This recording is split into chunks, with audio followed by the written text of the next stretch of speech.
this fantastic platform of ET Energy World Oil and Gas Annual 2023.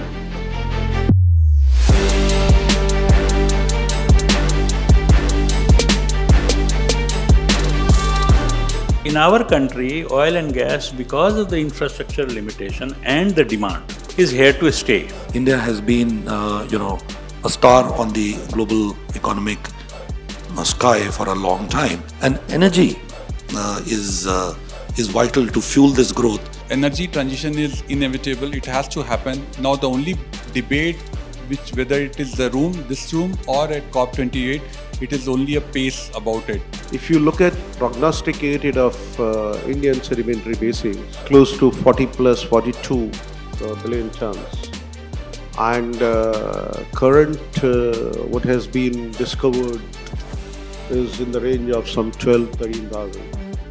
So that means we have still a lot to be discovered.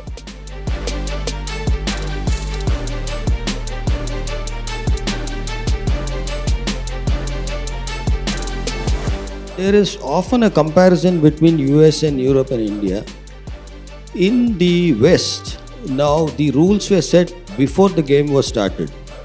There, the explorers were different companies, the private, and when the refiners came, they were different. Most of them were not in the exploration field. And lastly, the transporters, the pipeline operators, were almost always those entities who were not necessarily in either of the two upstream, both refining and exploration. That is why by birth they were meant to cater to multiple operators. There are limitations and which has to be taken care of. You know that grid losses itself is around 14% in India. So you need to dramatically improve in those areas. And plus EV also will put load on that grid.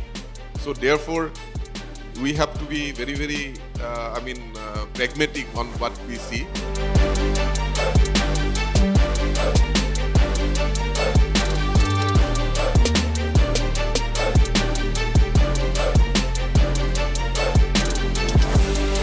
If we want and if we are committed to a $5 trillion economy over the next couple of years, the energy needs to continue to grow with that momentum. It needs to see the same pace as our economy is growing. If we can transition from coal, diesel, petrol to natural gas, and the existing infrastructure supports that, then we can achieve the target set by government, the 2030 target of 45% reduction.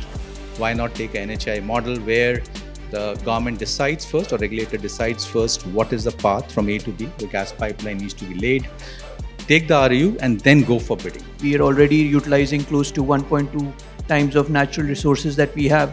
So we have to go ahead and work out a method amongst ourselves in the ecosystem to make sure that we have our solutions in the downstream industry more and more sustainable.